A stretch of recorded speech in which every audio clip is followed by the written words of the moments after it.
उपनिरीक्षक Patil, head constable Manoj Kulkarni आणि Vaijapur police ठाण्याचे ज्ञानेश्वर मेटे यांनी चोख बंदोबस्त ठेवला होता.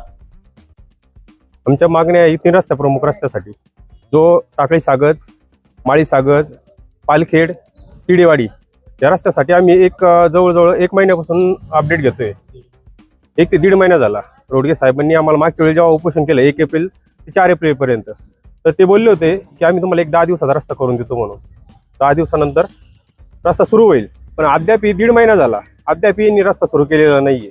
आणि तरीही यांच्यासोबत आम्ही बोलून काम कधी करताय सगळे बोलणं झालं यांच्याशी, तरी ह्या लोकांनी आज आम्हाला पुन्हा उपोषणाला बसायची वेळ येते.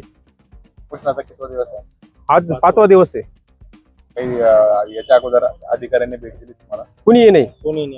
सर्रास दुर्लक्ष आहे. आम्ही इथले पोलीस निरीक्षकांनाही सांगितलं, त्यांना पत्रव्यवहार केला, इथंही पत्रव्यवहार केला होता आणि तहसीलदारांना पत्रव्यवहार केला होता, परंतु 5 दिवसामध्ये एकही अधिकाऱ्यांनी इकडे डोकून पाहिले नाही. त्यामुळे आम्हाला हा निर्णय घ्यावा लागला आत्मदहनाचा. हे कामच करत नाही अधिकारी काम करत नाही. उडाउडीची उत्तरे चालू आहे, नुसती उडाउडीची उत्तरे देत आहे. हा ठीक आहे, करतोय, ही अडचण आहे, ती अडचण आहे. एकच जे उत्तर आहे का, ते 1.5 महिन्यापासून एकच उत्तर चालू आहे, आमची प्रोसीड चालू आहे म्हणून. काहीच नाही, संवैधानिकरित्या आमची प्रोसीड चालू आहे, एवढंच उत्तर आहे फक्त. याच्या पलीकडे काहीच उत्तर नाही. आम्ही काम करतोय की नाही करतोय याचं काही नाही, फक्त प्रोसीड चालू आहे शासकीय कायद्यानुसार.